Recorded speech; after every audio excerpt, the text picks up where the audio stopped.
आदरणीय वर्मा साहब, रमेश साहब, मेरे साथी, मैं आज आपको एक कविता सुनाता हूं।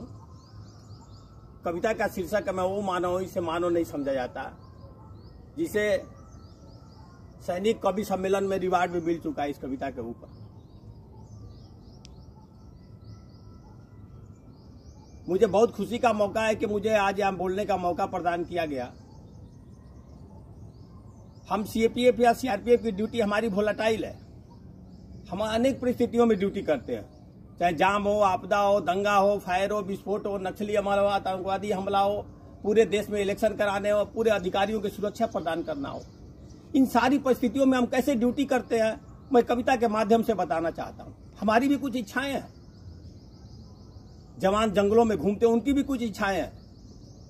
मन तो मेरा भी करता है, मन तो मेरा भी करता है, मॉर्निंग वॉक पे जाऊं मैं, सुबह सवेरे उठकर तेल मालिश का डन बैठक लगाऊं मैं।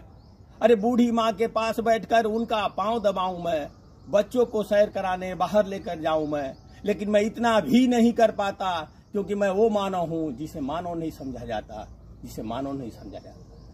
एक घटना का वर्णन करना चाहता हूं मैं। हमारी पोस्टिंग श्रीनगर में थी और हमारे पत्नी को पटना बच्चे होने वाले थे, जुड़वा बच्चे थे। डॉक्टरों ने बोला उनकी खून कम है, वेट कम है, आप उनको बुला लीजिए। मैंने छुट्टी के लिए एप्लीकेशन लिखा और सीओ साहब के पास गया। मैं बोला सर मुझे छुट्टी जाना है। मैं बोलने वाला था, उन्होंने तब तक बहुत सारे काम बता दिए और बोले देखो कारगिल युद्ध की संभावनाएं बन गई है, मैं आपको छुट्टी नहीं छोड़ सकता, ये आप ये सारे के सारे काम करा लीजिए।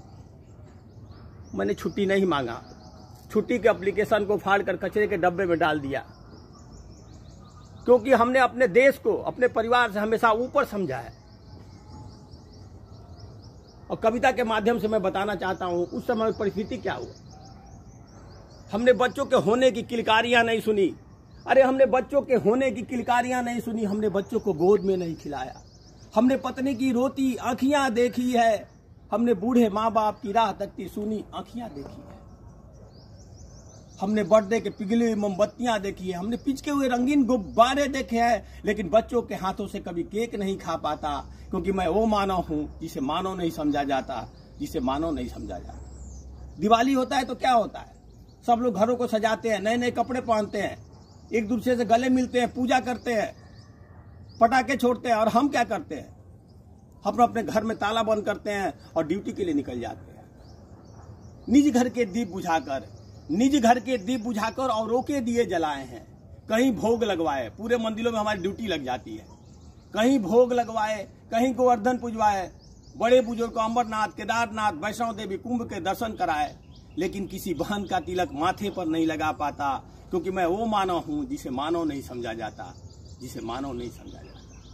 हमने ईद, दिवाली, दशहरा खूब मनवाए, हमने रंग बरसवाए, जुलूस निकले, ताजिया के जो हनुमान जयंती के जो विजय जुलूस, हमने ईस्टर, क्रिसमस, वैलेंटाइन मनवाए, लेकिन कभी संडे या हॉलीडे नहीं मना पाता, क्योंकि मैं वो मानव हूं जिसे मानव नहीं समझा जाता, जिसे मानव नहीं समझा जाता।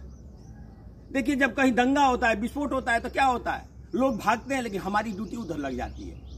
तो जाम, आपदा, दंगा, फायर या विस्फोट, लोग भागे दूर दूर, अरे हमें उधर ही जाना है, अपनी जानों पे खेलकर आप सभी को बचाना है।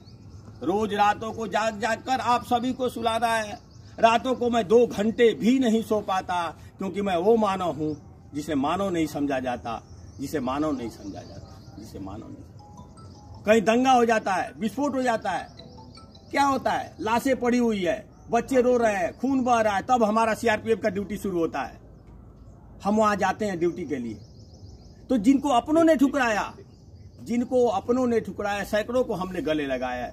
अरे जिनको छोड़कर अपने भागे, उनको भी दफनाया।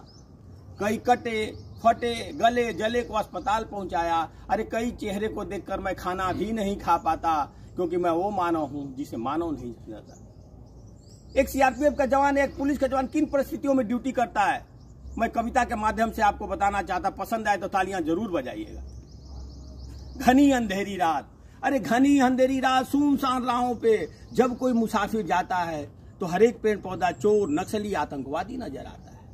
कड़कड़ाती ठंड में रास्ता सिकुड़ जाती है, लेकिन पुलिया पे बैठा सिपाही, छत्तीसगढ़ में आतंकवादियों से लड़ता सिपाही, बर्फ में आतंकवादियों से लड़ता सिपाही फिर भी नहीं घबराता है, क्योंकि वह वो मानव है जिसे मानव नहीं समझा जाता, जिसे मानव नहीं समझा जाता। उसकी चाहत क्या है साहब? अरे चाह नहीं कोई सम्मान दिलाया जाए, चाह नहीं सर आंखों पे बैठाया जाए, अरे चाहत तो इतनी सी है साहब, आपके दिल में थोड़ी सी जगह मिल जाए और हम मानव, हमें मानव समझा जाए, हमें मानव समझा जाए, हमें मानव समझा जाए। ये हमारे जवानों को पेंशन का सहारा दे दिया जाए, बुढ़ापे का सहारा दे दिया जाए, बुढ़ापे का सहारा दे दिया जाए, बुढ़ापे का सहारा। और हमारा जवान सुबह उठ करता है, सब सुबह उठकर डेली हमेशा भगवान से यही प्रार्थना करता है, हे प्रभु मुझे तन नहीं चाहिए, अरे मुझे तन नहीं चाहिए, मुझे धन नहीं चाहिए, मुझे तन नहीं चाहिए, मुझे धन नहीं चाहिए, अमन से भरा ये मेरा भारत वतन चाहिए, जब तक जिंदा हूँ, जब तक जिंदा हूँ इस मातृभूमि के लिए, जब मरूं तो तिरंगा कफन चाहिए, कफन चाहिए, कफन चाहिए। महोदय, हम ये नौकरी वेतन के लिए नहीं, वतन के लिए करते हैं। हमारी 3 माताएं हैं, धरती माता, भारत माता और हमारी तीसरी माता हमारी जननी माता जो, और हम तीनों माताओं को झुककर नमन करते हैं, वंदन करते हैं। और मैं ये कहता हूं कि हे माँ, ये तन भी अर्पण, ये मन भी अर्पण, ये जीवन भी अर्पण, मैं बहुत कुछ अर्पण करना चाहता हूँ माँ, मैं तुझे मैं झुककर नमन करता हूँ माँ, नमन करता हूँ माँ, नमन करता हूँ माँ, मैं झंडे को सलाम करता हूँ माँ। जय प्रभु, जय बहुत बढ़िया, बहुत बढ़िया।